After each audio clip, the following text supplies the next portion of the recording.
Welcome to another edition of TM3Impact. My name is Tomas Martinez. I'm the host. And today, boy, oh boy, do we have a show. We have none other than Bravo's $1 Million Listing, Josh Altman, in the building. You know him. You've seen him. Trust me, you don't want to miss this show. He shares some amazing tips.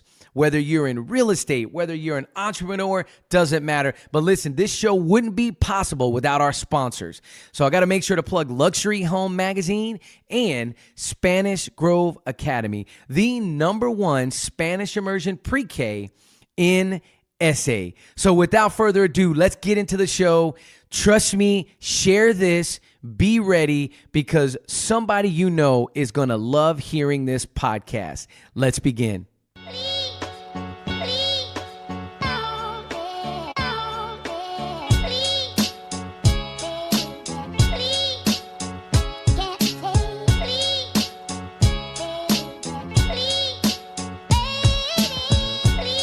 Welcome to another edition of TM3 Impact. I am joined by none other than Josh stinking Altman, man.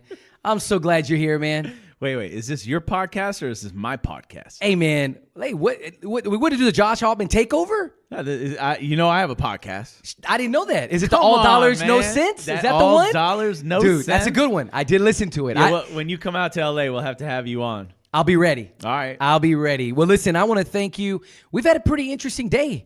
Got to see some really cool stuff today. That's what I love about you. First of all, You're a very dear friend of mine. You're my only friend in San Antonio.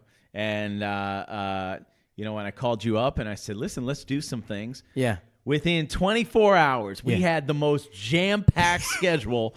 He's like, we're going to go to 7 open houses, podcasts, meet and greet. I'm like, whoa. Yeah. Seriously. Yeah. We had a light keynote mixed in there, right? Remember, we had a light keynote mixed in there. Well, listen, dude, I'm a light keynote mixed in there. But I called you back when you sent me that text. I was like, No, but I'm glad you reached out. It was an amazing day. Had a great opportunity to see some really cool things. But listen, here's the deal on the podcast. Look, TM3 Impact is all about interviewing amazing people doing big things, right? So how did I get on here? Look, wait, hold on. Zoom in on the watch. Look, that's how we got here. That's it right there. So I want to start off. Look, we're going to do this. My favorite thing about this watch is? I need to know. So I had this watch when I was younger. It was fake. And now I got it now that it's real. Okay. So that's my favorite thing about this watch. I had this watch when I paid $40 for it. Okay. The first time around. Because, I'm always talking about fake it till you make it. Yeah. And, I was rolling up to meetings that I probably shouldn't have been in and that were out of my league. And I had this fake watch on to, I wanted to impress people. Yeah. And, now I got the real one. Now it's ready. So that's the story about this watch. So that's why you're here. Look, you've done it.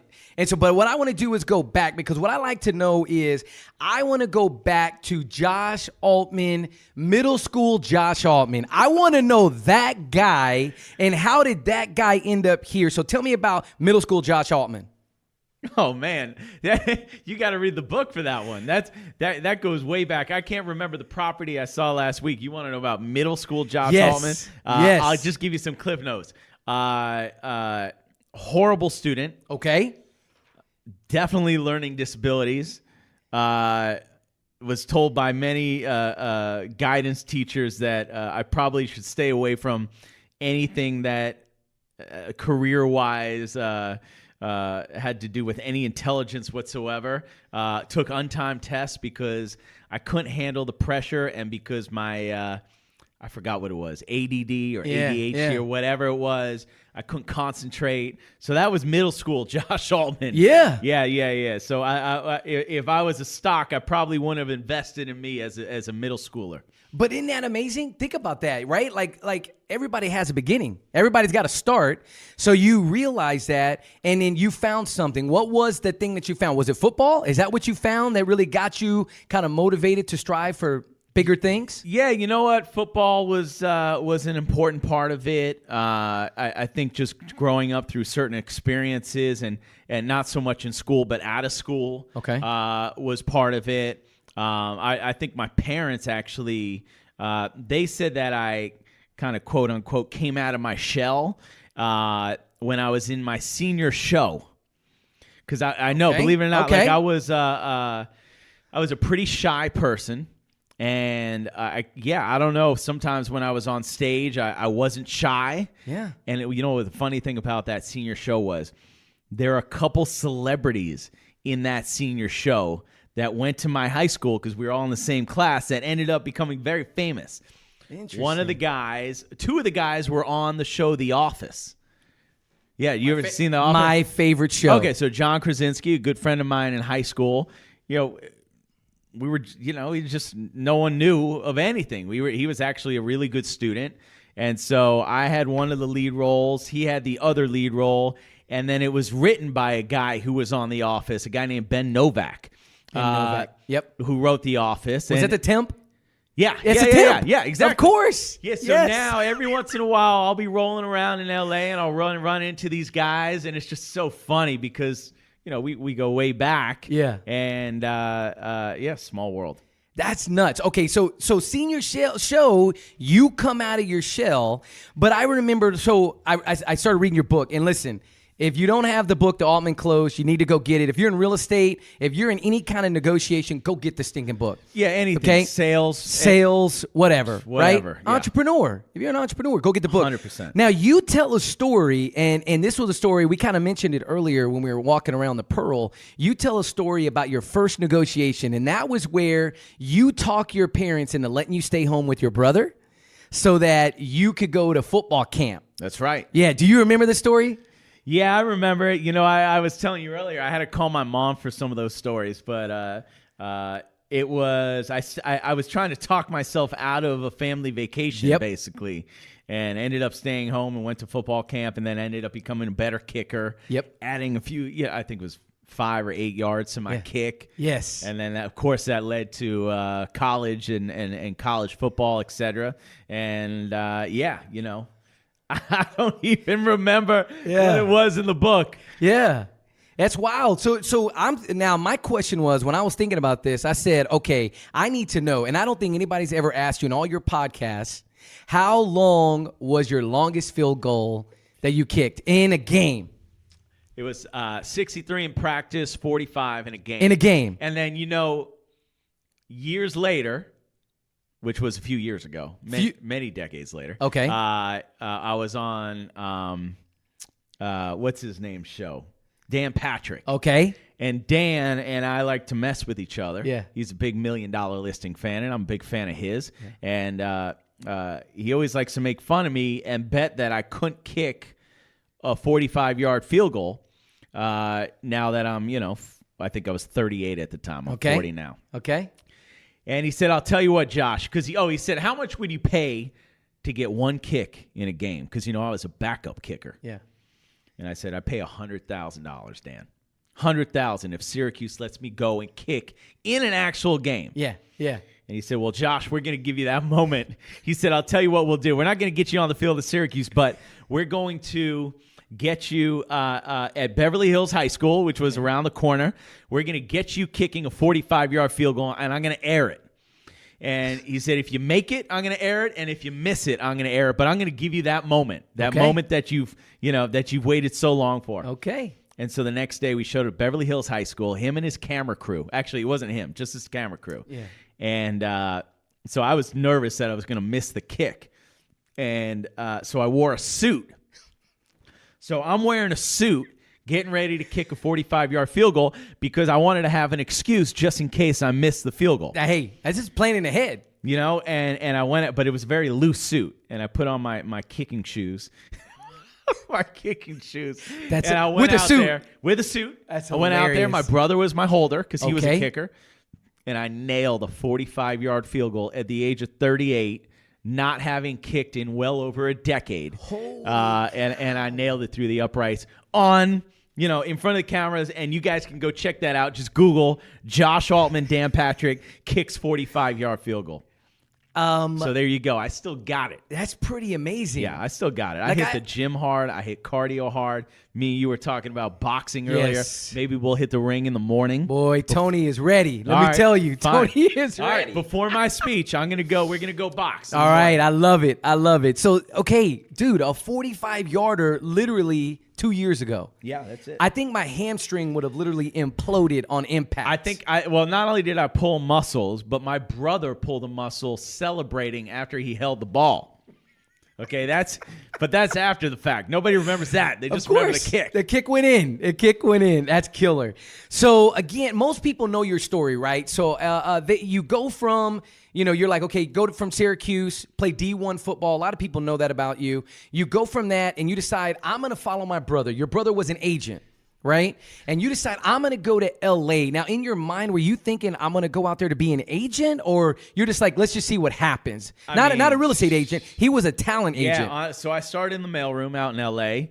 You got to realize, a lot of people think, I knew that I wanted to sell real estate my whole life. That is completely untrue. The real story is that I went through 50 odd jobs. Half of them I got fired from, and the other half I wasn't good at. And, eventually going through all of that, you realize the traits that you are good at. And you learn things along the way. And I always talk about this. I talk about it on stage that the best life learning experiences and lessons that I've had was failing at certain things. Because you learn many things about yourself personally when you fail. And, one by one, I realized, it sways you. Maybe I'd be good at sales, or maybe I'd be something with real estate or this or that. And we don't have to get into the long story of it, but, I started in the mailroom out there. I had no idea what I wanted to do. Throughout times in my life, I wanted to be a music manager. And then I wanted to be a talent agent. And then I wanted to be... I don't even know. I mean, whatever it was, million different things. Yeah. But at the end of the day, I for people who have not heard my story, it was when I had saved up that first $5,000 that I ever made, it being in the mailroom in LA, and I took it and I invested it in real estate. Okay. And I invested it because the people I was delivering mail to, I used to pick their brain on their lunchtime because I would pay to bring them to lunch. I'd use my paycheck to take them out to lunch and pick their brain. And they kept on talking about real estate and investing in real estate. So I said, well, that's what I want to do. And I took that $5,000. I bought my first place with my brother. We each had $5,000, and we ended up making $200,000 profit. And the rest was history. And so very quickly I learned, wait a minute. I don't want to be in the mailroom anymore. I want to do real estate because I just made more money than I've made in my entire life in one transaction.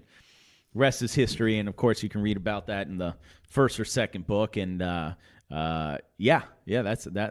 how we got there. I love it. So now you were the first. Did Matt jump on the real estate train with you? And did you dive in and get your license? Because in the book, and again, I'm telling you, people, get this book, The Altman Close. This book, Josh literally lays out the blueprint.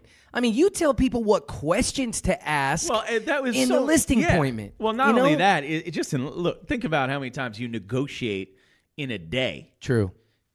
I negotiate with my wife all the time. Yeah. I negotiate with my baby daughter, Lexi. Yeah. Hey, give me that, Lexi. Give me that toy. I'll give you some, pancakes, whatever. Right. Everything's a negotiation. Yep. And so this is not just for the real estate agent. Right. But, of course, a lot of it has to do with big real estate stories, which people love to hear. They love it. So go out and get the book. Yeah, so I'm here to get definitely. And you've signed some copies for us, and I appreciate that. So we're definitely going to be giving out some of those signed copies. I appreciate you making that happen. So next up, all right, so now I'm thinking, in the book you describe, you get your license, right? Yeah. You're all excited, and you say in the book how long it took you to get your first deal. You were doing, what did you do up into getting that first deal, and how long did it take? Oh, and to answer your question, by the way, which I didn't answer, my brother and I started flipping houses together. Okay. And then I got into the mortgage business. Okay. Without him. Okay. And so that's why I had the real estate license first. And he saw what was going on, and we were still flipping houses. And at the end of the day, it's all about the bottom line. And so we both went out and he got his real estate license at that point. Okay. Sorry. So what was your next question? So then it took you a while to get your first deal, though. Yeah, it took me 6 months. I mean, for me, when I got into real estate, as far as a salesperson, that was right after I had lost everything in the mortgage business. Right. And, so I think I was a millionaire at 26 and I was broke by 26 and a half. And I had lost everything. The economy had collapsed, and I'm here as a real estate agent, and I'm trying to figure out how to get back to where I was, both financially and, of course, mentally. Because when you lose everything, it's a major hit to as a person. It was a major hit to me. To everything.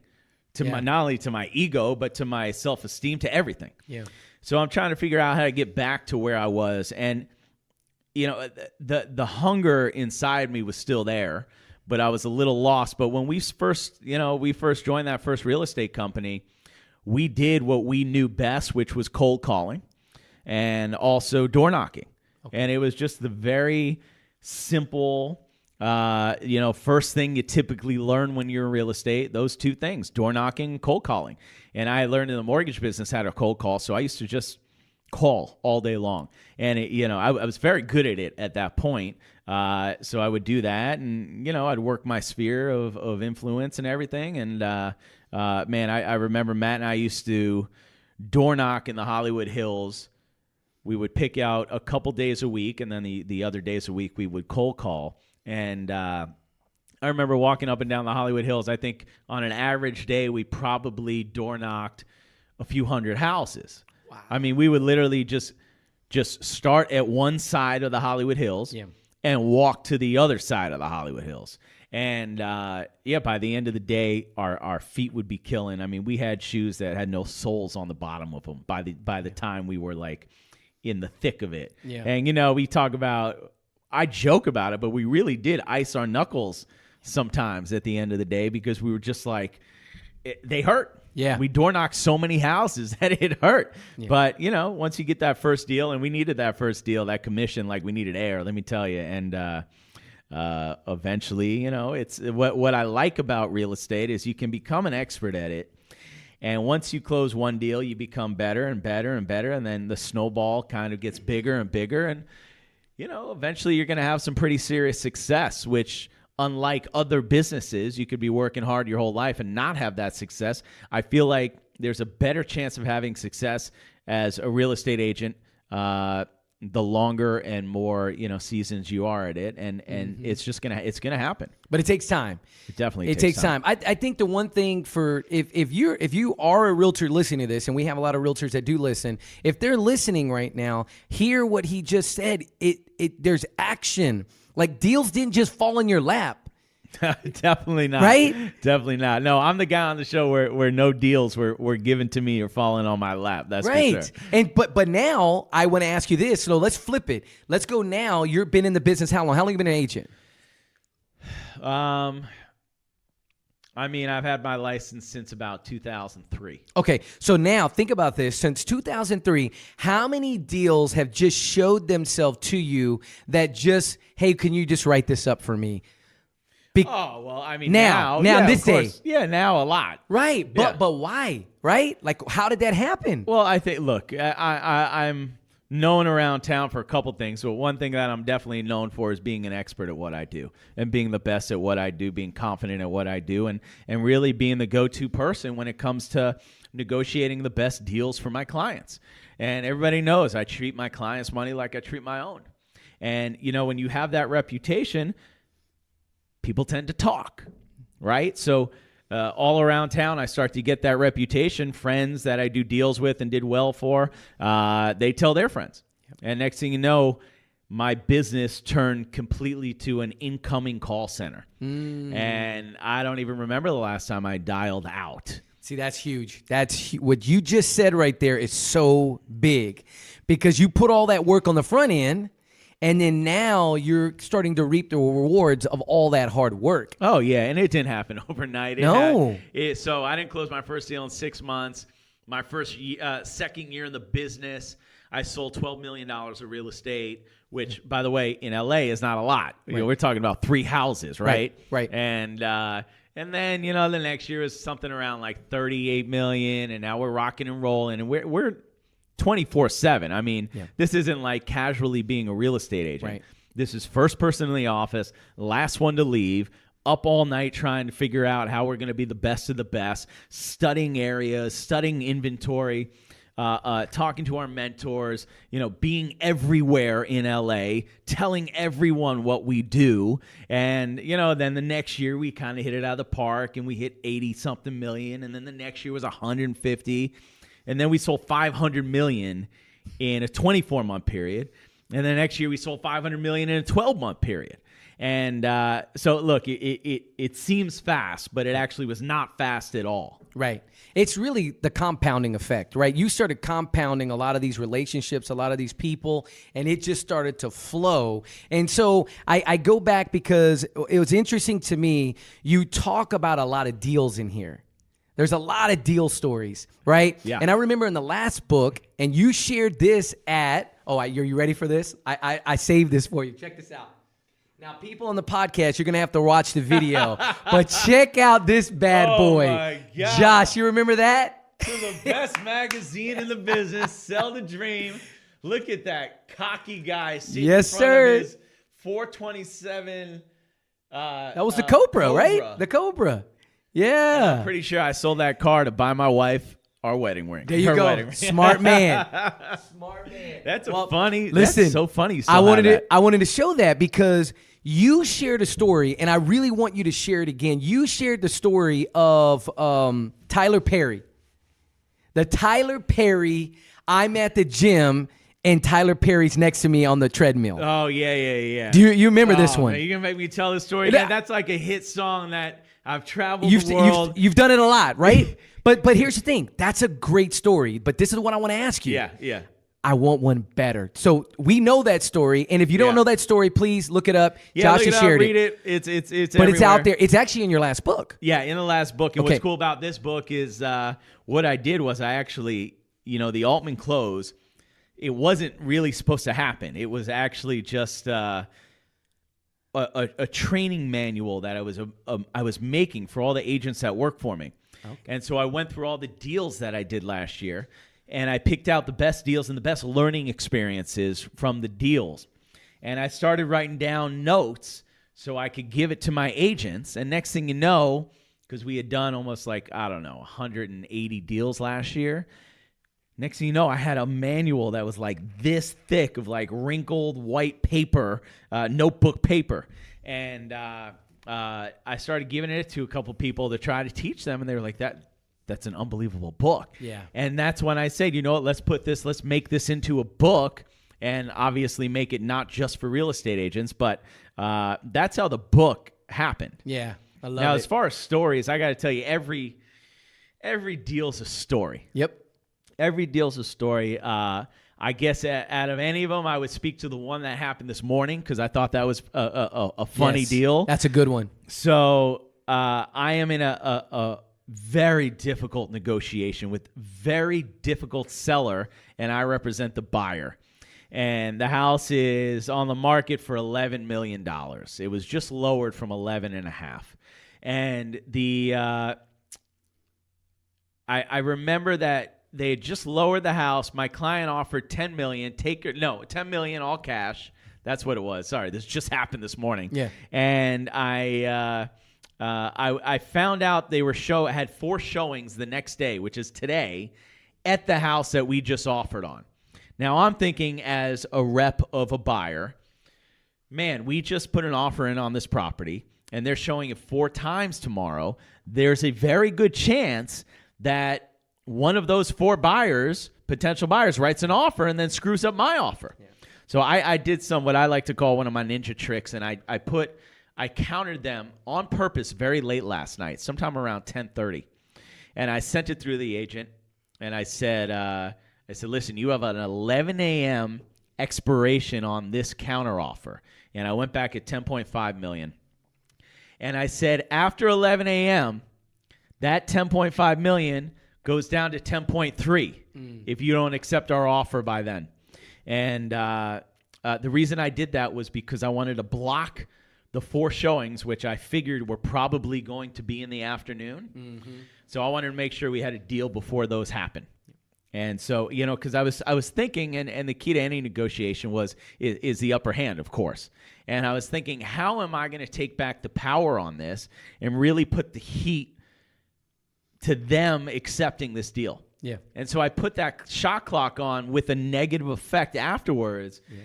And at the end of, the funny part of the story is I was on a flight all morning long, so I couldn't even negotiate the deal. Coming here.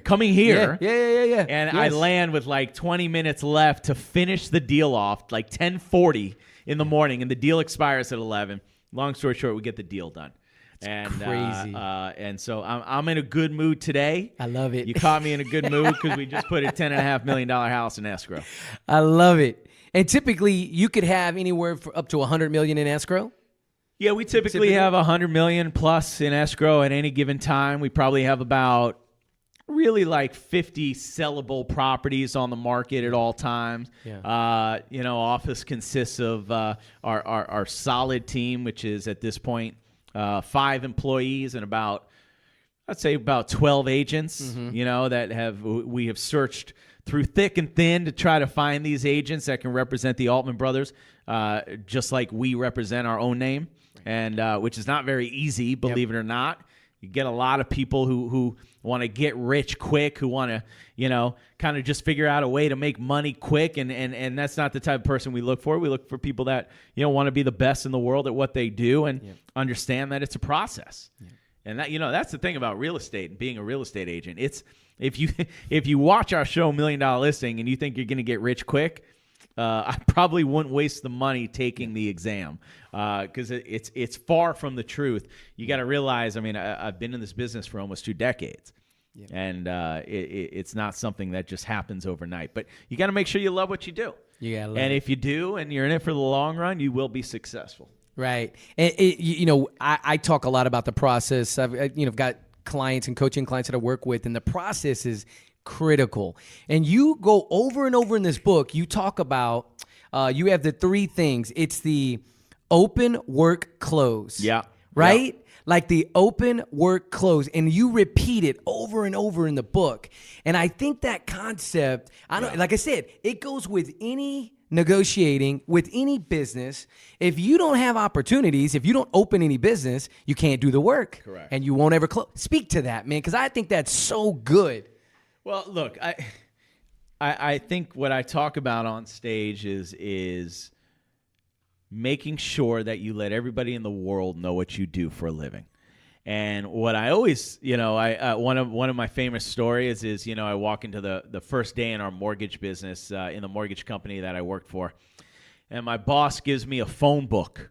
I think that he's going to give me some fresh leads, and he drops a phone book on my desk.